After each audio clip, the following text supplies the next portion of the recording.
ਸਤਿ ਸ਼੍ਰੀ ਅਕਾਲ ਜੀ। ਮਿੰਟੂ ਸਤਿ ਸ਼੍ਰੀ ਅਕਾਲ, ਸਵਾਗਤ ਹੈ ਜੀ ਪੰਜਾਬੀ ਰੇਡੀਓ USA ਤੇ। ਜੀ ਸ਼ੁਕਰੀਆ ਸਾਰਿਆਂ ਨੂੰ, ਸਤਿ ਸ੍ਰੀ ਅਕਾਲ ਜੀ। ਸਤਿ ਸ਼੍ਰੀ ਅਕਾਲ ਜੀ। ਪ੍ਰੋਗਰਾਮ ਦੇ ਵਿੱਚ ਅੱਗੇ ਵਧਣ ਤੋਂ ਪਹਿਲਾਂ ਧੰਨਵਾਦ ਕਰਦੇ ਚੱਲੀਏ ਸਪਾਂਸਰਸ ਦਾ, ਜਿਹੜੇ ਜ਼ਰੀਆ ਬਣਦੇ ਨੇ ਇਹਨਾਂ ਪ੍ਰੋਗਰਾਮਾਂ ਨੂੰ ਤੁਹਾਡੇ ਤੱਕ ਪਹੁੰਚਾਉਣ ਦੇ ਲਈ। ਖਾਲਸਾ ਇੰਸ਼ੋਰੈਂਸ ਏਜੰਸੀ ਵਾਲੇ, ਜਿਨ੍ਹਾਂ ਤੋਂ ਤੁਸੀਂ ਹਰ ਤਰੀਕੇ ਦੀ ਇੰਸ਼ੋਰੈਂਸ ਲੈ ਸਕਦੇ ਹੋ। ਇੰਸ਼ੋਰੈਂਸ ਬਾਰੇ ਪਤਾ ਕਰਨ ਦੇ ਲਈ ਇਹਨਾਂ ਦਾ ਨੰਬਰ ਹੈ 408-272-2500। ਇਹ 1992 ਤੋਂ ਲਗਾਤਾਰ ਇੰਸ਼ੋਰੈਂਸ ਬਿਜ਼ਨਸ ਦੇ ਵਿੱਚ ਸ਼ਾਨਦਾਰ ਸੇਵਾਵਾਂ ਦੇ ਰਹੇ ਨੇ ਤੇ ਅਮਰੀਕਾ ਭਰ ਦੇ ਵਿੱਚ ਇੰਸ਼ੋਰੈਂਸ ਕਰਦੇ ਨੇ। ਓਬਾਮਾ ਕੇਅਰ, ਮੈਡੀਕੇਅਰ ਜਾਂ ਫਿਰ ਕਵਰਡ ਕੈਲੀਫੋਰਨੀਆ ਬਾਬਤ ਪਾਲਿਸੀ ਕਰਵਾਉਣ ਦੇ ਲਈ, ਸਲਾਹ ਲੈਣ ਦੇ ਲਈ ਅੱਜ ਹੀ ਕਾਲ ਕਰੋ 408-272-2500 ਤੇ। ਟਰਕੀਅਨ ਇਮੀਗ੍ਰੇਸ਼ਨ ਲਾ ਫਰਮ ਵਾਲੇ, ਜੇ ਟਰਕੀਅਨ ਟੋਨੀ ਟਰਕੀਅਨਾਂ ਦੇ ਨਾਲ ਤੁਸੀਂ US ਇਮੀਗ੍ਰੇਸ਼ਨ ਬਾਬਤ ਕੋਈ ਵੀ ਸਲਾਹ ਕਰਨੀ ਹੈ, ਕੋਈ ਵੀ ਸਵਾਲ ਪੁੱਛਣਾ, ਤੇ ਇਹਨਾਂ ਦਾ ਨੰਬਰ ਹੈ 415-909-0503। Krishan Dhanota university, Baljinder Singh Nijjar Woodland, Paramjit Kaurangi Vacaville, Pritpal Singh Sidhu Fresno, GN ਲਿਊ ਵਾਲੇ ਟਰੱਕ ਵਾਸ਼ ਕਰਦੇ ਨੇ, ਆਇਲ ਚੇਂਜ ਕਰਦੇ ਨੇ, ਏਅਰ ਬ੍ਰੇਕਾਂ ਦਾ ਕੰਮ ਤਸੱਲੀ ਬਖਸ਼ ਕਰਵਾ ਸਕਦੇ ਹੋ। ਨਵੇਂ ਪੁਰਾਣੇ ਟਾਇਰ ਵੀ ਇਹਨਾਂ ਤੋਂ ਮਿਲਦੇ ਨੇ। ਲੋਕੇਸ਼ਨ ਸੈਂਟਾ ਨੀਲਾ ਦੀ, ਨਿਮਾ ਸੋਤਾ ਦੇ ਨਾਲ ਗੱਲ ਕੀਤੀ ਜਾ ਸਕਦੀ ਹੈ 209-277-0113 ਤੇ। ਜਸਵਿੰਦਰ ਸਿੰਘ ਨਾਗਰਾ ਰੋਜ਼ਵੈਲ, ਅਵਤਾਰ ਸਿੰਘ ਸੰਘਾ ਯੂਨੀਵਰਸਿਟੀ ਤੋਂ। ਇਹਨਾਂ ਸਾਰੇ ਹੀ ਸਪਾਂਸਰਸ ਦਾ ਬਹੁਤ ਬਹੁਤ ਧੰਨਵਾਦ। ਤੇ ਜੇਕਰ ਤੁਸੀਂ ਵੀ ਪੰਜਾਬੀ ਰੇਡੀਓ USA ਦੇ ਇਹਨਾਂ ਪ੍ਰੋਗਰਾਮਾਂ ਨੂੰ ਸਪਾਂਸਰ ਕਰਨਾ ਚਾਹੁੰਦੇ ਹੋ ਤਾਂ ਸਟੂਡੀਓ ਦਾ ਨੰਬਰ ਹੈ 408-272-5200। ਅੱਜ ਦਾ ਖਬਰ ਤੇ ਨਜ਼ਰ ਪ੍ਰੋਗਰਾਮ ਸਾਲ 2024 ਦੀ 21 ਦਸੰਬਰ ਦਾ ਪ੍ਰੋਗਰਾਮ ਹੈ ਤੇ ਦਿਨ ਅੱਜ ਸ਼ਨੀਵਾਰ ਹੈ। ਖਬਰਾਂ ਦੀ ਸ਼ੁਰੂਆਤ ਮਿੰਟੂ ਜੀ ਕਰੀਏ ਆਪਾਂ ਇਸ ਵੇਲੇ ਦੀਆਂ ਵੱਡੀਆਂ ਖਬਰਾਂ ਤੋਂ। ਗੁਰਦੁਆਰਾ ਸਾਹਿਬ ਤੇ ਕਿਤੇ ਬਲਡੋਜ਼ਰ ਚਲਾਇਆ ਗਿਆ ਜੀ। ਜੀ ਬਿਲਕੁਲ। ਦੇਖੋ, ਜੇ ਆਪਾਂ ਬਲਡੋਜ਼ਰ ਦੀ ਕਾਰਵਾਈ ਤੇ ਗੱਲ ਕਰੀਏ ਤੇ ਬਹੁਤ ਵਾਰੀ ਗੱਲ ਕੀਤੀ ਆਪਾਂ, ਸਮੇਤ ਅੰਕੜਿਆਂ ਆਡੀਅנס ਨੂੰ ਦੱਸਿਆ ਸੀਗਾ ਕਿ ਕਿੰਨੇ ਹੁਣ ਤੱਕ ਬਲਡੋਜ਼ਰ ਚਲਾਉਣ ਦੇ ਮਾਮਲਾਤ ਜਿਹੜੇ ਆ ਉਹ ਸਾਹਮਣੇ ਆਏ ਆ। ਉਹਦੇ ਵਿੱਚ ਜ਼ਿਆਦਾਤਰ ਮੁਸਲਮਾਨ, ਹਿੰਦੂ ਵੀ ਨੇ। ਇਹਦੇ ਚ ਕੁਛ ਸ਼ੱਕ ਨਹੀਂ ਕਿ ਬਲਡੋਜ਼ਰ ਦੀ ਕਾਰਵਾਈ ਦੀ ਜ਼ਦ ਚ ਕੁਛ ਹਿੰਦੂ ਵੀ ਆਏ, ਪਰ ਜ਼ਿਆਦਾਤਰ ਇਹ ਕਾਰਵਾਈ ਮੁਸਲਮਾਨਾਂ ਤੇ ਹੁੰਦੀ ਰਹੀ। ਪਰ ਆਪਾਂ ਫਿਰ ਸ਼ੁਰੂ ਤੋਂ ਮਾਮਲਾ ਚਲਾ ਗਿਆ ਸੀਗਾ ਜੀ, ਮੈਂ ਮਾਫੀ ਚਾਹਣਾ ਮਿੰਟੂ ਜੀ, ਮਾਫੀ ਚਾਹਣਾ ਮੈਂ। ਆਪਾਂ ਸ਼ੁਰੂ ਤੋਂ ਹੀ ਬਲਡੋਜ਼ਰ ਨਿਆਂ ਦੇ ਵਿਰੋਧ ਦੇ ਵਿੱਚ ਖੜੇ ਆਪਾਂ ਵੀ ਇਹ ਕੋਈ ਨਿਆਂ ਦੀ ਕੋਈ ਤਰਕ ਸੰਗਤ ਨਹੀਂ। ਜੀ ਨਹੀਂ, ਬਿਲਕੁਲ ਬਿਲਕੁਲ। ਅਸੀਂ ਇਸੇ ਵਾਸਤੇ ਅੰਕੜੇ ਕੱਢ ਕੇ ਦੱਸੇ ਸਨ ਕਿ ਪਿਛਲੇ 3-4 ਸਾਲਾਂ ਦੇ ਦੌਰਾਨ ਕਿੰਨੇ ਮਾਮਲਾਤ ਵਾਪਰੇ ਆ, ਮੱਧ ਪ੍ਰਦੇਸ਼, ਯੂਪੀ, ਰਾਜਸਥਾਨ ਇਤਿਆਦਿਕ। ਅੱਛਾ, ਉਸ ਤੋਂ ਅੱਗੇ ਫਿਰ ਇਹ ਮਾਮਲਾ ਸੁਪਰੀਮ ਕੋਰਟ ਚਲਾ ਗਿਆ ਸੀਗਾ। ਸੁਪਰੀਮ ਕੋਰਟ ਨੇ ਸਾਫ਼ ਕਰ ਦਿੱਤਾ ਸੀਗਾ ਕਿ ਇਹ ਬਲਡੋਜ਼ਰ ਦੀ ਕਾਰਵਾਈ ਪੂਰੇ ਦੇਸ਼ ਦੇ ਵਿੱਚ ਫਿਲਹਾਲ ਰੋਕੀ ਜਾਂਦੀ ਆ, ਕਿਉਂਕਿ ਇਹ ਨਿਆਂ ਦੀ ਕੋਈ ਕਸੌਟੀ ਹੈ ਹੀ ਨਹੀਂ ਹੈ। ਇਹ ਕਿਸੇ ਵੀ ਲੋਕਤਾਂਤਰਿਕ ਦੇਸ਼ ਦੇ ਵਿੱਚ ਇਹ ਕੋਈ ਸਿਹਤਮੰਦ ਪਰੰਪਰਾ ਹੈ ਹੀ ਨਹੀਂ ਹੈ। ਤਾਂ ਖੈਰ, ਉਸ ਤੋਂ ਬਾਅਦ ਹੁਣ ਇਹ ਜਿਹੜਾ ਮਾਮਲਾ ਸਾਹਮਣੇ ਆ ਰਿਹਾ ਹੈ, ਦਰਅਸਲ ਇਹ ਮਾਮਲਾ ਸਾਹਮਣੇ ਆ ਰਿਹਾ ਹੈ ਮੁੰਬਈ ਤੋਂ, ਯਾਨੀ ਬੰਬੇ ਤੋਂ। ਠੀਕ ਹੈ ਜੀ।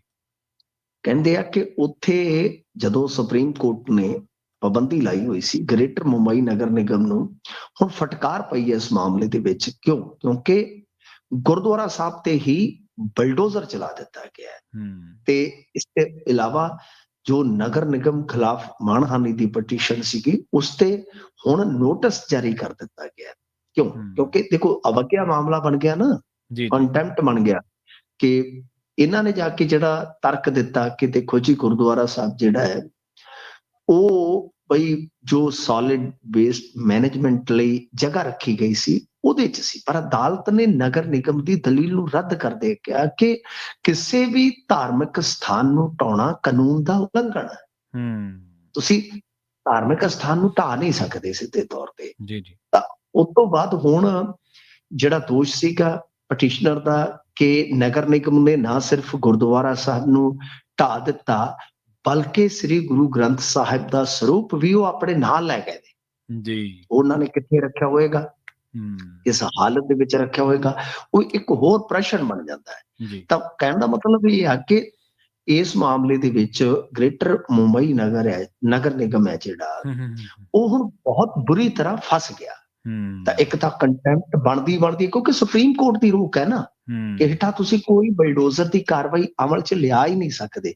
ਤੇ ਸੈਕੰਡ ਥਿੰਗ, ਦੂਸਰੀ ਜਿਹੜੀ ਕਹਿ ਲਓ ਕਿ ਇਸ ਮਾਮਲੇ ਦੇ ਵਿੱਚ ਉਲਝਣ ਹੈ, ਉਹ ਇਹ ਆ ਕਿ ਬਈ ਤੁਸੀਂ ਕਿਸੇ ਧਾਰਮਿਕ ਸਥਾਨ ਨੂੰ ਢਾਇਆ, ਤੇ ਤੀਸਰਾ ਕਿ ਤੁਸੀਂ ਗੁਰੂ ਸਾਹਿਬ ਦੇ ਸਰੂਪ ਨੂੰ ਨਾਲ ਲੈ ਕੇ ਹੁਣ ਕੀ ਮਰਿਆਦਾ ਸਹਿਤ ਲੈ ਕੇ ਗਏ, ਇਹ ਅਗਲੇਰੇ ਕਹਿ ਲਓ ਕਿ ਪ੍ਰਸ਼ਨ ਹੋਣਗੇ। ਸੋ ਇਸ ਮਾਮਲੇ ਦੇ ਵਿੱਚ ਨੋਟਿਸ ਜਿਹੜਾ ਹੈ ਉਹ ਕੋਰਟ ਨੇ ਪਾ ਦਿੱਤਾ ਇਹਨਾਂ ਨੂੰ। ਸੁਪਰੀਮ ਕੋਰਟ ਨੇ ਇਸ ਮਾਮਲੇ ਦੇ ਵਿੱਚ ਬਹੁਤ ਹੀ ਜ਼ਿਆਦਾ, ਬਹੁਤ ਬੁਰੀ ਤਰ੍ਹਾਂ ਲਤਾੜ ਜਿਹੜੀ ਹੈ ਉਹ ਇਹਨਾਂ ਨੂੰ ਲਾਈ ਹੈ ਜੀ।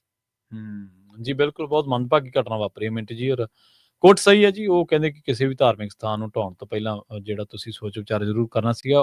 ਵਾਕਈ ਇਹ ਕਾਨੂੰਨ ਦੀ ਉਲੰਘਣਾ ਉਹ ਜਿਹੜੀ ਆ। ਸਹਿਮਤੀ ਹੋ ਜਾਂਦੀ ਹੁੰਦੀ ਆ। ਹਾਂਜੀ। ਮੰਨ ਲਓ ਫਰਜ਼ ਕਰੋ ਕਿ ਕੋਈ ਜਗ੍ਹਾ ਹੈ, ਹੂੰ, ਹੂੰ, ਕਿਸੇ ਜਗ੍ਹਾ ਆ ਹੁਣ ਸਾਡੇ ਲਾਗੇ ਪੋਟਾਸ਼ ਨਿਕਲਿਆ, ਸਭ ਤੋਂ ਪਹਿਲਾਂ ਜਿਹੜਾ ਸਰਵੇ ਹੋਇਆ, ਜਿਹੜਾ ਮੈਂ ਅੰਦਰੂਨੀ ਤੌਰ ਤੇ ਜਾਣਿਆ, ਹੂੰ, ਤਾਂ ਉਹ ਅਫਸਰ ਕਹਿੰਦੇ ਕਿ ਸਾਨੂੰ ਪਹਿਲਾਂ ਹਦਾਇਤ ਆਈ ਸੀ ਕਿ ਜਾ ਕੇ ਧਾਰਮਿਕ ਸਥਾਨ ਦੇਖੋ ਕਿੰਨੇ ਨੇ ਉਸ ਏਰੀਆ ਦੇ, ਜੀ, ਜੀ। ਕੋਈ ਇਤਿਹਾਸਕਤਾ ਨਹੀਂ। ਹੂੰ, ਫਿਰ ਉਸ ਤੋਂ ਬਾਅਦ ਅਗਲੀ ਜਿਹੜੀ ਯੋਜਨਾ ਹੈ ਹੂੰ, ਉਹ ਲਿਖੀ ਜਾਏ, ਭਾਵੇਂ ਕਿ ਪਹਿਲਾਂ ਫਿਰ ਧਾਰਮਿਕ ਅਸਥਾਨਾਂ ਨੂੰ ਹੂੰ, ਸ਼ਿਫਟ ਕਰਨ ਵਾਸਤੇ ਸਹਿਮਤੀ ਬਣਾਈ ਜਾਵੇ ਪਹਿਲਾਂ ਇਲਾਕੇ 'ਚ, ਕਿ ਸਿੱਧਾ ਜਾ ਕੇ ਤੁਸੀਂ ਐਕਵਾਇਰ ਕਰਕੇ ਨਹੀਂ ਢਾਹ ਸਕਦੇ। ਨਹੀਂ ਢਾਹ ਸਕਦੇ, ਬਿਲਕੁਲ ਸਹੀ, ਬਿਲਕੁਲ ਠੀਕ ਹੈ ਨਾ ਜੀ। ਬਿਲਕੁਲ। ਸੋ ਇਸ ਕਰਕੇ ਇੱਕ ਠੀਕ ਆ, ਆਪਾਂ ਇਹ ਨਹੀਂ ਕਹਿ ਸਕਦੇ ਕਿ ਕੋਈ ਜਗ੍ਹਾ ਮੰਨ ਕੇ ਜਾ ਕੇ ਕੋਈ ਧਾਰਮਿਕ ਸਥਾਨ ਬਣਾ ਲਓ। ਹੂੰ, ਬਿਲਕੁਲ ਜੀ। ਇਹ ਇੰਡੀਆ ਦੇ ਵਿੱਚ ਸਮੱਸਿਆ ਹੈ। ਹਾਂਜੀ। ਹਾਈਵੇਜ਼ ਦੇ ਕਿਨਾਰਿਆਂ ਤੇ ਲੋਕ ਜਾ ਕੇ ਡੇਰੇ ਬਣਾ ਲੈਂਦੇ ਨੇ, ਹੂੰ, ਇਹ ਕੋਈ ਅੱਛੀ ਗੱਲ ਨਹੀਂ ਹੈ। ਪਰ ਇਹ ਆ ਕਿ ਜੇ ਕਿਤੇ ਠੀਕ ਹੈ ਇਸ ਪਹਿਲਾਂ ਤਰ੍ਹਾਂ ਹੀ ਦਾ ਕੋਈ ਮੌਜੂਦ ਹੈ। ਲੱਗਦਾ ਹੈ ਨਜਾਇਜ਼ ਕਬਜ਼ਾ, ਤਾਂ ਉਹ ਇੱਕ ਪ੍ਰੋਸੀਜਰ ਦੇ ਥਰੂ, ਇੱਕ ਸਹਿਮਤੀ ਦੇ ਥਰੂ ਜਾਵੇ ਤਾਂ ਬਿਹਤਰ ਹੈ ਜੀ। ਹਾਂਜੀ, ਹਾਂਜੀ, ਬਿਲਕੁਲ। ਨਾਲੇ ਜਿਹੜਾ ਕੋਈ ਪਹਿਲਾਂ ਹੀ ਮੌਜੂਦ ਢਾਂਚਾ, ਜੇ ਉੱਥੇ ਕੋਈ ਕਾਰਵਾਈ ਕਰਨੀ ਹੈ ਤੇ ਫਿਰ ਉਹ ਤਾਂ ਲੋਕਾਂ ਨੂੰ ਸਹਿਮਤੀ ਦੇ ਵਿੱਚ ਤਾਂ ਲੈਣਾ ਹੀ ਪਊਗਾ ਨਾ ਤੁਹਾਨੂੰ। ਫਿਰ ਬਾਕੀ ਇਹ ਵੀ ਹੈ ਮਿੰਟੂ ਜੀ, ਜਿਵੇਂ ਹੁਣ ਤੁਸੀਂ ਆਪਣੇ ਇਲਾਕੇ ਦਾ ਜ਼ਿਕਰ ਕੀਤਾ, ਉਹਦੇ 'ਚ ਤਾਂ ਬਹੁਤ ਚੀਜ਼ਾਂ ਕਾਊਂਟ ਹੁੰਦੀਆਂ। ਉਹਦੇ 'ਚ ਲੋਕਾਂ ਨੂੰ ਜਦੋਂ ਤੁਸੀਂ ਜ਼ਮੀਨ ਐਕਵਾਇਰ ਕਰੋਗੇ, ਲੋਕਾਂ ਦਾ ਉਜਾੜਾ ਹੋਊਗਾ, ਉਹਨੂੰ ਵਸਾਓਗੇ ਕਿੱਥੇ, ਉਹਨਾਂ ਦਾ ਕੀ ਕੁਛ ਕਰਨਾ, ਉਹਨਾਂ ਨੂੰ ਫਾਈਨੈਂਸ਼ੀਅਲੀ ਕੰਪਨਸੇਟ, ਬਹੁਤ ਸਾਰੀਆਂ ਚੀਜ਼ਾਂ ਹੁੰਦੀਆਂ ਨੇ ਜਿਹੜੀਆਂ ਦੇਖਣੀਆਂ ਚਾਹੀਦੀਆਂ ਨੇ, ਸਰਕਾਰਾਂ ਨੂੰ ਦੇਖਣੀਆਂ ਪੈਂਦੀਆਂ ਵੀ ਨੇ।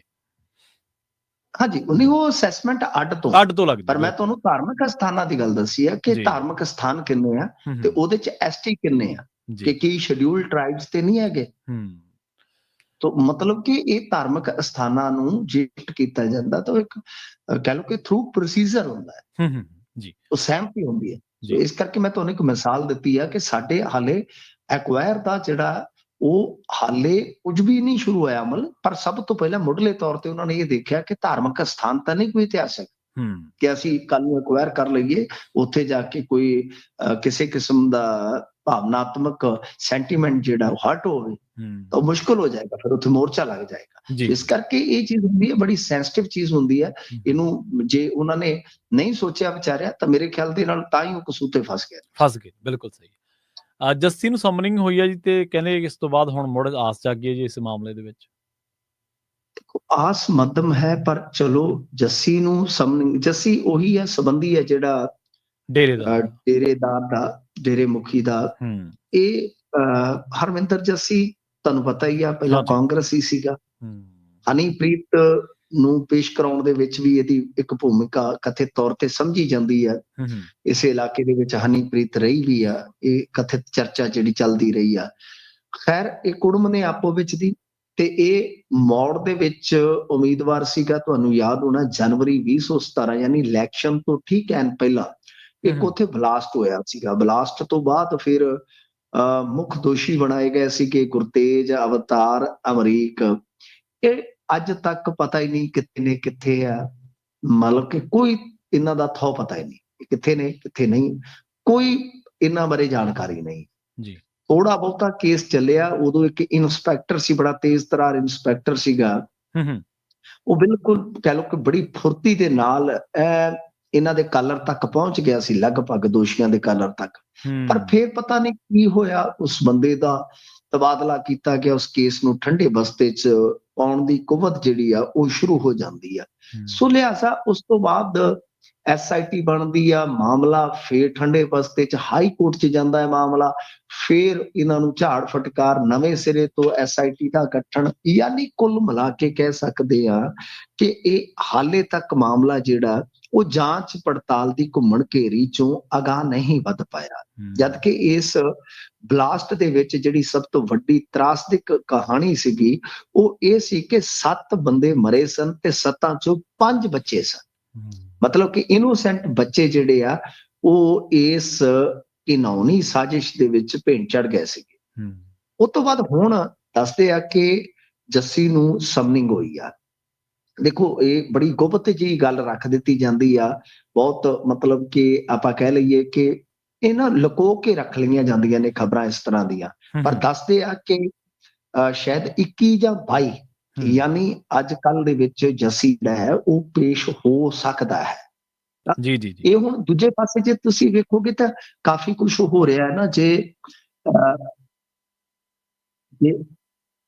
ਆਪਾਂ ਦੇਖੀਏ ਤਾਂ ਜੀ, ਜੀ। ਤਾਂ ਇੱਧਰ ਇੱਕ ਸੁਣਵਾਈ ਜਿਹੜੀ ਆ ਹੁਣ ਉਧਰੋਂ ਤਾਂ ਪ੍ਰਦੀਪ ਕਲੇਰ ਨੂੰ ਬਣਾ ਲਿਆ ਗਿਆ ਹੈ ਸਰਕਾਰੀ ਗਵਾਹ, ਹਾਲਾਂਕਿ ਹਾਲੇ ਅਦਾਲਤ ਦੀ ਅਪਰੂਵਲ ਜਿਹੜੀ ਆ ਉਹ ਬਾਕੀ ਆ।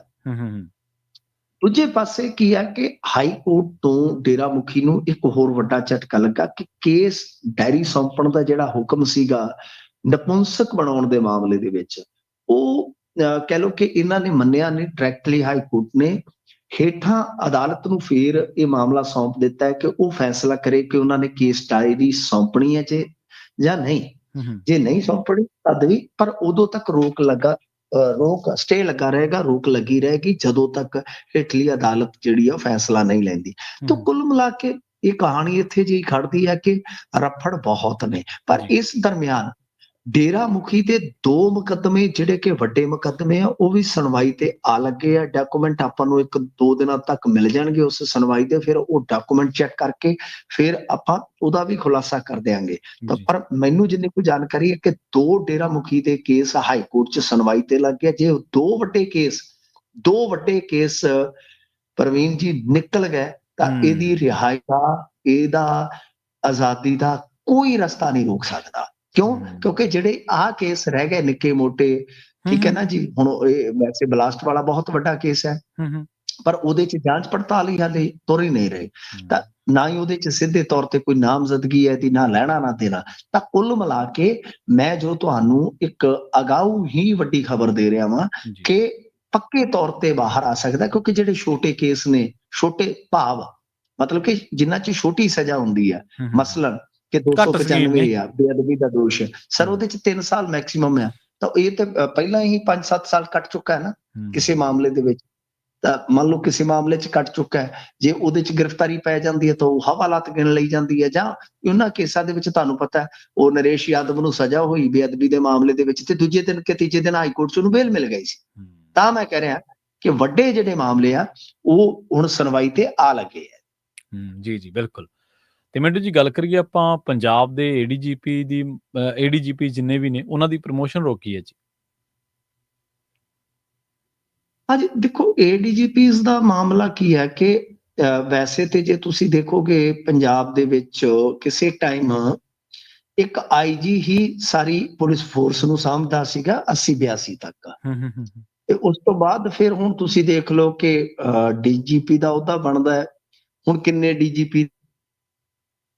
ਤੇ ਉਸ ਤੋਂ ਇਲਾਵਾ ਜੇ ਤੁਸੀਂ ਦੇਖੋਗੇ ਤਾਂ ਏਡੀਜੀਪੀਜ਼ ਕਿੰਨੇ ਨੇ, ਇਹ ਤਾਂ ਇਸ ਵੇਲੇ ਜੇ ਦੇਖੋਗੇ ਕਹਾਣੀ 15 ਡੀਜੀਪੀ ਪੰਜਾਬ ਦੇ ਵਿੱਚ ਪਹਿਲਾਂ ਤੋਂ ਆ ਜੀ। 8 ਏਡੀਜੀਪੀਜ਼ ਜਿਹੜੇ ਆ ਉਹ ਕਹਿ ਲਓ ਕਿ ਪਦੋન્નਤੀ ਜਿਸ ਨੂੰ ਕਹਿ ਦਿੰਦੇ ਆਪਾਂ ਤਰੱਕੀ, ਕਿ ਉਹ ਹੁਣ ਲਾਈਨ ਚ ਆ ਲੱਗ ਗਏ। ਤੇ ਉਸ ਤੋਂ ਬਾਅਦ ਇਹ ਮਾਮਲਾ ਜਿਹੜਾ ਹੈ ਉਹ ਇਸ ਤਰ੍ਹਾਂ ਅੱਗੇ ਵਧਿਆ ਕਿ ਇਹ ਤੇ ਫਿਰ ਡੀਜੀਪੀਜ਼ ਦੀ ਗਿਣਤੀ ਹੀ ਪੰਜਾਬ ਦੇ ਵਿੱਚ 23 ਹੋ ਜਾਏਗੀ। ਇਸ ਕਰਕੇ ਚੀਫ ਸੈਕਟਰੀ ਆ ਜਿਹੜੇ, ਉਹਨਾਂ ਨੇ ਫਿਲਹਾਲ ਰੋਕ ਲਾ ਦਿੱਤੀ ਆ ਤੇ ਪੁੱਛਿਆ ਪੰਜਾਬ ਪੁਲਿਸ ਦੇ ਮਤਲਬ ਕਿ ਉੱਚ ਪੱਧਰ ਦੇ ਅਧਿਕਾਰੀਆਂ ਤੋਂ, ਉਹਨਾਂ ਤੋਂ ਪੁੱਛਿਆ ਹੈ ਕਿ ਭਾਈ ਇਹ ਪੰਜਾਬ ਦੇ ਵਿੱਚ ਡੀਜੀਪੀ ਵੱਧ ਤੋਂ ਵੱਧ ਕਿੰਨੇ ਲਾਏ ਜਾ ਸਕਦੇ। ਠੀਕ ਹੈ ਜੀ, ਇਸ ਦਾ ਜਵਾਬ ਦਿੱਤਾ ਜਾਣਾ ਚਾਹੀਦਾ ਹੈ, ਕਿਉਂਕਿ ਪਰਸਨਲ ਡਿਪਾਰਟਮੈਂਟ ਵੀ ਜਿਹੜਾ ਤੁਹਾਨੂੰ ਪਤਾ ਹੀ ਹੈ ਸਾਰਾ ਕੁਝ ਇਸ ਤਰ੍ਹਾਂ ਦੇਖਦਾ ਇਸ ਤਰ੍ਹਾਂ ਦੇ ਮਾਮਲਿਆਂ ਨੂੰ, ਤੇ ਉਹਦੇ ਤੋਂ ਵੀ ਜਵਾਬ ਮੰਗਿਆ ਗਿਆ। ਤਾਂ ਮਤਲਬ ਇਹ ਆ ਕਿ ਕੋਈ ਨਿਸ਼ਚਿਤ ਸੰਖਿਆ ਹੈ ਕਿ ਨਹੀਂ, ਇਹਦੇ ਤੇ ਹੁਣ ਇੱਕ ਕਹਿ ਲਓ ਕਿ ਲਿਖਤੀ ਜਵਾਬ ਜਿਹੜਾ ਦਿੱਤਾ ਜਾਏਗਾ। ਤੇ ਇਹ ਬਹੁਤ ਭਖਦਾ ਮਸਲਾ, ਮੈਂ ਜਿਵੇਂ ਤੁਹਾਨੂੰ ਦੱਸਿਆ ਕਿ ਇਸ ਤਰ੍ਹਾਂ ਬਹੁਤ ਸਾਰੇ ਅਫਸਰ ਜਿਹੜੇ ਆ, ਹੁਣ ਡੀਜੀਪੀ ਤਾਂ ਚਲੋ ਕਿਸੇ ਟਾਈਮ ਤਾਂ ਜਿਵੇਂ ਆਪਾਂ ਕਹਿੰਦੇ ਕਿ ਇੰਸਪੈਕਟਰ ਜਨਰਲ ਹੀ ਸਭ ਕੁਝ ਚਲਾ ਰਿਹਾ ਸੀਗਾ ਪੰਜਾਬ ਪੁਲਿਸ ਨੂੰ, ਫਿਰ ਡੀਜੀਪੀ, ਹੁਣ ਇੰਨੇ ਡੀਜੀਪੀ ਆ ਕਿ ਗੱਲ ਹੀ ਛੱਡ ਦਿਓ। ਤੇ ਉਸ ਤੋਂ ਬਾਅਦ ਹੋਰ ਏਡੀਜੀਪੀ ਆ ਗਏ, ਮਤਲਬ ਕਿ ਉਹਨਾਂ ਦੀਆਂ ਸਹੂਲਤਾਂ, ਉਹਨਾਂ ਦਾ ਖਰਚਾ ਜਿਹੜਾ ਹੈ ਨਾ, ਉਹ ਪ੍ਰਵੀਨ ਜੀ ਟੈਕਸ ਪੇਅਰਸ ਤੇ ਉਹਨਾਂ ਦੀ ਤਰੱਕੀ ਦੇ ਹਿਸਾਬ ਨਾਲ ਵੱਧਦਾ ਤੁਰਿਆ ਜਾਂਦਾ। ਠੀਕ ਹੈ ਨਾ ਜੀ। ਇਸ ਕਰਕੇ ਇਸ ਅਹੁਦੇ ਤੇ ਪਹਿਲਾਂ ਵੀ ਬਹਿਸ ਹੁੰਦੀ ਰਹੀ ਆ, ਤਾਂ ਹੁਣ ਵੀ ਬ੍ਰੇਕ ਜਿਹੜੀ ਲੱਗੀ ਆ ਉਹ ਇਸੇ ਕਰਕੇ ਲੱਗੀ ਆ ਕਿ ਆਖਰ ਇਹ ਤੇ ਦੱਸਿਆ ਜਾਵੇ ਨਾ ਕਿ ਇਹਨਾਂ ਦੀ ਕੁੱਲ ਗਿਣਤੀ ਕਿੰਨੀ ਹੋ ਸਕਦੀ ਆ ਵੱਧੋ ਵੱਧ। ਜੀ ਬਿਲਕੁਲ। ਤੇ ਪੁਲਿਸ ਭਰਤੀ ਮਾਮਲੇ ਦੇ ਵਿੱਚ ਕੈਦ ਹੋਈ ਹੈ ਜੀ। ਦੇਖੋ, ਇਹ ਬਹੁਤ ਵੱਡਾ ਪੁਲਿਸ ਭਰਤੀ ਸਕੈਮ ਹੋਇਆ ਸੀਗਾ, ਪੁਲਿਸ ਨਾਲ ਜੁੜੀ ਹੀ ਇਹ ਖਬਰ ਆ। ਬਹੁਤ ਸਾਰੇ ਲੋਕਾਂ ਨੂੰ ਸ਼ਾਇਦ ਨਹੀਂ ਯਾਦ ਹੋਏਗਾ, ਪਰ ਗੱਲ ਇਹ ਆ ਕਿ ਇਹ ਭਰਤੀ ਸਕੈਮ ਫਿਰੋਜ਼ਪੁਰੀਏ ਕਦੇ ਨਹੀਂ ਭੁੱਲ ਸਕਦੇ। ਦਰਅਸਲ ਕੀ ਆ ਕਿ ਅੱਜ ਤੋਂ ਕਈ ਸਾਲ ਪਹਿਲਾਂ ਇੱਕ ਮਾਮਲਾ ਇੱਥੇ ਸੁਰਖੀਆਂ 'ਚ ਆਇਆ ਸੀਗਾ। ਸੁਰਖੀਆਂ 'ਚ ਇਉਂ ਆਇਆ ਸੀਗਾ ਕਿ ਦੋ ਬੰਦੇ ਸੀਗੇ, ਮਤਲਬ ਇੱਕ ਤੇ ਹੈਗਾ ਸੀਗਾ ਸ਼ਾਇਦ ਚੰਦੜ ਪਿੰਡ ਦਾ, ਚੰਦੜ ਪਿੰਡ ਆ ਇੱਧਰ ਆਪਾਂ ਜੇ ਦੇਖੀਏ ਤੇ ਤਲਵੰਡੀ ਭਾਈ ਵਾਲੀ ਸਾਈਡ ਫਿਰੋਜ਼ਪੁਰ ਜ਼ਿਲ੍ਹੇ ਦੇ ਵਿੱਚ। ਇੱਕ ਕੋਈ ਹੋਰ ਸੀਗਾ, ਯਾਨੀ ਇਹ ਦੋ ਬੰਦੇ ਸੀ, ਸ਼ਾਇਦ ਇੱਕ ਕੱਲ ਖੁਰਦ ਦੀ ਸ਼ਿਕਾਇਤ ਸੀਗੀ ਤਾਂ ਉਹਦੇ ਵਿੱਚ ਮਤਲਬ ਕਿ ਇਹ ਸਾਰਾ ਕੁਝ ਚੱਲਿਆ, ਯਾਨੀ ਦੋ ਜਣੇ ਸ਼ਿਕਾਇਤ ਕਰਤਾ ਸੀ। ਇਹਨਾਂ ਨੇ ਕਿਹਾ ਕਿ ਇਹਨਾਂ ਦਾ ਕੋਈ ਜਾਣੂ ਸੀਗਾ ਮਹਿੰਦਰ, ਤੇ ਉਹਦੇ ਕੋਲ ਰੁਕੇ ਸੀ। ਚੰਡੀਗੜ੍ਹ ਜਾਣ ਲੱਗਿਆ ਜਦੋਂ ਕਿਤੇ ਕੋਈ ਹਨੇਰਾ ਸਵੇਰਾ ਹੋਇਆ ਜਾਂ ਚੰਡੀਗੜ੍ਹੋਂ ਆਉਣ ਲੱਗਿਆ, ਇਹ ਉੱਥੇ ਰੁਕੇ ਸੀਗੇ। ਤੇ ਫਿਰ ਉਸ ਤੋਂ ਬਾਅਦ ਉਹਨੇ ਦੱਸਿਆ ਕਿ ਡੀਜੀਪੀ ਕੋਟੇ ਦੇ ਵਿੱਚ ਭਰਤੀ ਹੋਣੀ ਆ, ਕੋਈ 30-40 ਮੁੰਡੇ ਜਿਹੜੇ ਆ ਉਹ ਆਪਾਂ ਰਖਾ ਸਕਦੇ ਆ। ਤੇ ਉਸ ਤੋਂ ਬਾਅਦ ਅਗਾਂਹ ਉਹਨਾਂ ਨੇ ਇੱਕ ਬਾਬਾ ਸੁਰਿੰਦਰਪਾਲ ਸਿੰਘ ਨਾਂ ਦਾ ਬੰਦਾ ਜਿਹੜਾ ਉਹ ਟਕਰਾਇਆ। ਠੀਕ ਹੈ। ਉਸਨੇ ਕਿਹਾ ਕਿ ਬਈ ਦੇਖੋ, ਬਾਬਿਆਂ ਦਾ ਕੰਮ ਵੀ ਦੇਖੋ ਕਿ ਬਈ ਕੋਈ ਗੱਲ ਨਹੀਂ, ਨਾ ਕੋਈ ਟੈਸਟ ਹੈ, ਨਾ ਕੋਈ ਲੈਣਾ ਨਾ ਦੇਣਾ, ਇਹ 30-40 ਬੰਦੇ ਆਪਾਂ ਕਰਵਾ ਸਕਦੇ। ਉਸ ਤੋਂ ਬਾਅਦ ਫਿਰ ਇਹਦੇ ਵਿੱਚ ਐਂਟਰੀ ਹੁੰਦੀ ਆ ਅਮਨ ਸਕੌਡੇ ਦੀ, ਜਿਹੜਾ ਪਿਛਲੇ ਦਿਨ ਇਹਨਾਂ ਨੇ ਫੜ ਕੇ ਲਿਆਂਦਾ। ਅਮਨ ਸਕੌਡਾ ਇਹੋ ਜਿਹੇ ਮਾਮਲਿਆਂ ਦੇ ਵਿੱਚ ਬਦਨਾਮ ਆ। ਉਸਨੇ ਪੁਲਿਸ ਦੇ ਵਿੱਚ ਜੋ ਤਰਥੱਲੀ ਮਚਾਈ ਰੱਖੀ ਆ, ਜੋ ਲੁੱਟ ਖਸੁੱਟ ਕੀਤੀ ਆ, ਤੁਹਾਨੂੰ ਪਤਾ ਪਿੰਕੀ ਨੇ ਵੀ ਉਹਦਾ ਨਾਮ ਲੈ ਦਿੱਤਾ ਸੀਗਾ। ਉਹ ਤੇ ਇੱਕ ਕਹਿ ਲਓ ਕਿ ਨਦਰ ਲੈਵਲ ਹੀ ਨਿਕਲਿਆ ਬੰਦਾ। ਤੋਂ ਕਹਿਣ ਦਾ ਭਾਵ ਇਹ ਆ ਕਿ ਇਹ ਫਿਰ ਉੱਥੋਂ ਅਮਨਦੀਪ ਸਕੌਡਾ ਤੇ ਸਾਰਿਆਂ ਨੇ ਘਰ ਕਰਾ ਕੇ 30 ਬੰਦੇ ਜਿਹੜੇ ਸੀਗੇ ਉਹਨਾਂ ਤੋਂ ਹਿਸਾਬ ਲਾ ਲਓ ਕਿ 13-13 ਲੱਖ ਦੇ ਹਿਸਾਬ ਨਾਲ ਰੁਪਈਏ ਲਏ ਉਹਨਾਂ ਟਾਈਮਾਂ 'ਚ ਜੀ। ਤਾਂ ਇਹ ਯਾਨੀ ਕਰੋੜਾਂ ਤੋਂ ਵੀ ਕਹਿ ਲਓ ਕਿ ਕਰੋੜਾਂ ਤੋਂ ਵੀ ਆਪਾਂ ਕਹਿ ਸਕਦੇ ਹਾਂ ਕਿ ਫਿਗਰ ਜਿਹੜਾ ਹੈ ਨਾ ਉਹ ਅੱਗੇ ਜਾ ਸਕਦਾ। ਜੇ ਟੋਟਲ ਆਪਾਂ ਦੇਖੀਏ ਬਦਲੀਆਂ, ਭਰਤੀ ਸਕੈਮ, ਕਰੋੜਾਂ ਦਾ ਸਕੈਮ ਸੀ ਉਸ ਵੇਲੇ। ਤਾਂ ਇਹਦੇ ਵਿੱਚ ਹੀ ਤੁਸੀਂ ਅੰਦਾਜ਼ਾ ਲਾ ਲਓ ਕਿ 30-40 ਐਸੇ ਮੁੰਡੇ ਸੀਗੇ, ਬੇਰੁਜ਼ਗਾਰ ਸੀਗੇ, ਆਮ ਘਰਾਂ ਦੇ ਸੀਗੇ, ਜਿਨ੍ਹਾਂ ਨੇ ਖੜੇ ਪੈਰੀ 13-13 ਲੱਖ ਰੁਪਈਆ ਭਰਿਆ ਸੀਗਾ। ਤਾਂ ਹੁਣ ਇਸ ਮਾਮਲੇ ਦੇ ਵਿੱਚ ਦੋ ਜਣਿਆਂ ਨੂੰ 3-3 ਸਾਲ ਦੀ, ਯਾਨੀ ਪਤੀ ਪਤਨੀ ਜਿਹੜੇ ਸੀਗੇ, ਉਹਨਾਂ ਨੂੰ ਕੈਦ ਹੋ ਗਈ ਆ। ਤੇ ਗੱਲ ਇਹ ਆ ਕਿ ਇਸ ਤਰ੍ਹਾਂ ਦੀਆਂ ਬਹੁਤ ਸਾਰੀਆਂ ਠੱਗੀਆਂ ਇਸ ਇਲਾਕੇ ਨੇ ਵੇਖੀਆਂ ਪ੍ਰਵੀਨ ਜੀ। ਇੱਕ ਵਾਰੀ ਤੇ ਇੱਕ ਐਸਾ ਠੱਗ ਸੀਗਾ ਜਿਹੜਾ ਮਾਝੇ ਚੋਂ ਬੰਦੇ ਇਕੱਠੇ ਕਰਕੇ ਇੱਥੇ ਲਿਆਇਆ ਤੇ ਉਹ ਇਹਨਾਂ ਦੀ ਟ੍ਰੇਨਿੰਗ ਤੱਕ ਕਰਵਾਉਂਦਾ ਰਿਹਾ, ਵਰਦੀਆਂ ਤੱਕ ਪਵਾ ਦਿੱਤੀਆਂ। ਮੌਕੇ ਤੇ ਪਤਾ ਲੱਗਿਆ ਕਿ ਇਹ ਸਾਰਾ ਕੁਝ ਫਰਜ਼ੀਵਾੜਾ ਹੈ। ਤੋ ਇਸ ਕਰਕੇ ਪੰਜਾਬ ਪੁਲਿਸ ਦੀ ਭਰਤੀ ਦੇ ਨਾਮ ਤੇ ਜੋ ਸਕੈਮ ਹੋਇਆ, ਉਹਨਾਂ ਸਕੈਮਾਂ ਦੇ ਵਿੱਚੋਂ ਇੱਕ ਵੱਡਾ ਸਕੈਮ ਸੀ ਤੇ ਇਹ ਜੁੜਦਾ ਸੀ ਅਮਨ ਸਕੌਡੇ ਦੇ ਨਾਲ। ਅਮਨ ਸਕੌਡਾ ਇੱਕ ਕਹਿ ਲਓ ਕਿ ਐਂਡ ਵਾਲਾ ਪੌੜਾ ਰਹਿ ਗਿਆ, ਪਰ ਇਸ ਤੋਂ ਅੱਗੇ ਜੇ ਵੇਖੀਏ ਤੇ ਇਹ ਸਕੈਮ ਗਾਂ ਤੱਕ ਵੀ ਫੈਲਿਆ ਹੋਇਆ ਸੀਗਾ। ਬਿਲਕੁਲ ਜੀ। ਅਮਨ ਸਕੌਡਾ ਤਾਂ ਬਹੁਤ ਚਰਚਿਤ ਨਾਂ ਰਿਹਾ ਪੁਲਿਸ ਦੇ ਨਾਲ ਸੰਬੰਧਿਤ ਬਦਲੀਆਂ ਘੁਟਾਲਿਆਂ ਦਾ ਜੀ। ਤੇ ਪੰਜਾਬ ਦੇ ਵਿੱਚ ਮਿੰਟੂ ਜੀ ਡਾਕਟਰਾਂ ਦੀ ਭਾਰੀ ਕਮੀ ਦਰਜ ਕੀਤੀ ਜਾ ਰਹੀ ਹੈ ਜੀ, ਕੋਈ ਰਿਪੋਰਟ ਦੇ ਵਿੱਚ ਦੱਸਿਆ ਗਿਆ। ਹਾਂਜੀ, ਦੇਖੋ ਗੱਲ ਇਹ ਆ ਕਿ ਇਸ ਵੇਲੇ ਜੋ ਆਪਣੇ ਪ੍ਰਦੇਸ਼ ਦੇ ਵਿੱਚ, ਸਟੇਟ ਦੇ ਵਿੱਚ ਡਾਕਟਰਾਂ ਦੀ ਕਮੀ ਆ, ਉਹ ਦੂਰ ਨਹੀਂ ਨਿਕਲ ਰਹੀ। ਜਿਹੜੇ ਆਪਣੇ ਹੁੰਦੇ ਨੇ ਕਮਿਊਨਿਟੀ ਸੈਂਟਰ ਹੁੰਦੇ ਆ ਜਿਹੜੇ, ਉਹਨਾਂ ਦੇ ਵਿੱਚ ਇਸ ਵੇਲੇ 72% ਜਿਹੜੇ ਮਾਹਰ ਡਾਕਟਰ ਆ ਉਹਨਾਂ ਦੀ ਕਮੀ ਆ, ਤੁਸੀਂ ਅੰਦਾਜ਼ਾ ਲਾ ਲਓ। ਇਸ ਤੋਂ ਇਲਾਵਾ ਨਰਸਿੰਗ ਸਟਾਫ ਵੀ ਜਿਹੜਾ ਹੈ ਉਹ ਪੂਰਾ ਨਹੀਂ ਹੈ। ਰਿਪੋਰਟ ਦੇ ਅਨੁਸਾਰ 336 ਡਾਕਟਰਾਂ ਦੀ ਜ਼ਰੂਰਤ ਹੈ, ਜਦ ਕਿ ਇਸ ਵੇਲੇ ਇਹਨਾਂ ਦੀ ਗਿਣਤੀ ਲਗਭਗ 290-95 ਆ। ਠੀਕ ਹੈ ਜੀ। ਇਸ ਤੋਂ ਇਲਾਵਾ ਇਹਨਾਂ ਕੇਂਦਰਾਂ ਤੇ ਸਿਰਫ ਜਿਹੜੇ ਮਾਹਰ ਡਾਕਟਰ ਆ ਉਹ 55 ਹੀ ਕੰਮ ਕਰ ਰਹੇ ਆ। ਇਸ ਤਰ੍ਹਾਂ ਮਤਲਬ ਕਿ 281 ਡਾਕਟਰਾਂ ਦੀ ਕਮੀ ਆ ਜੀ ਕੁੱਲ ਮਿਲਾ ਕੇ। ਠੀਕ ਹੈ ਨਾ ਜੀ। ਨਾ ਮੈਂ ਦੁਬਾਰਾ ਪੜ੍ਹਦਾ ਇਹਨੂੰ। 336 ਡਾਕਟਰਾਂ ਦੀ ਜ਼ਰੂਰਤ ਹੈ, ਜਦ ਕਿ ਪ੍ਰਵਾਨਿਤ ਅਹੁਦੇ 298 ਆ, ਪਰ ਮੌਜੂਦ ਡਾਕਟਰ 55 ਹੀ ਆ। ਮੈਂ ਪਹਿਲੀ ਵਾਰੀ ਗਲਤ ਪੜ੍ਹ ਗਿਆ ਸੀ। ਤੁਸੀਂ ਅੰਦਾਜ਼ਾ ਲਾ ਲਓ ਕਿ 336 ਜ਼ਰੂਰਤ ਹੈ, ਪ੍ਰਵਾਨਿਤ ਕਿੰਨੇ ਆ, ਲਗਭਗ 300, ਤੇ ਮੌਜੂਦ ਕਿੰਨੇ ਆ, 55। ਮਤਲਬ ਕਿ 72% ਬਣ ਹੀ ਗਿਆ ਨਾ।